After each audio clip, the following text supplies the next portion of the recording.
Nag-driving schooling ka pa? Hindi ako sure kung tanong 'to, kasi walang question mark, pero parang tanong na rin talaga 'no. So ganito 'yun, dati kasi walang ganyan, walang TDC, wala silang PDC. Kaya sila nag-i-quit ng ganyan kasi nga ang dami po talagang nangyayaring aksidente dahil yung iba wala po talagang alam sa kalsada. So kaya kailangan talaga na ng ganyan.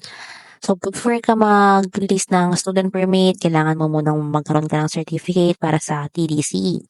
Tapos pagkatapos mo naman 'yan, naipasa mo rin siya, meron kang certificate. Tapos meron na ring PDC, ayun nga yung practical. So hindi ka nila bibigyan ng non-pro or pro kapag wala kang certificate ng PDC. So iba-iba yung price niyan, yung bayad diyan depende kung ano yung gagamitin mo. May pang tricycle, may pang sasakyan, meron din pang sarili lang, pang personal lang, may pangbiyahe din. Iba-iba yan. Pag sa sasakyan natin, nasa 8,000, mga ganyan. Tapos ngayon, hindi na pwede mong fixer kasi meron na tayong portal ng LTO. Kaya talaga, pag nag-fixer ka, hindi mo malalaman yung mga dapat mong gawin. Kaya talaga marami na aksidente. Akala ko nga ang dami ko nang alam pero nung nag-TDC ako, marami pang hindi talaga alam. Bale, una mong kukunin ay TDC para sa student permit, tapos PDC naman para sa non-pro or professional na license po.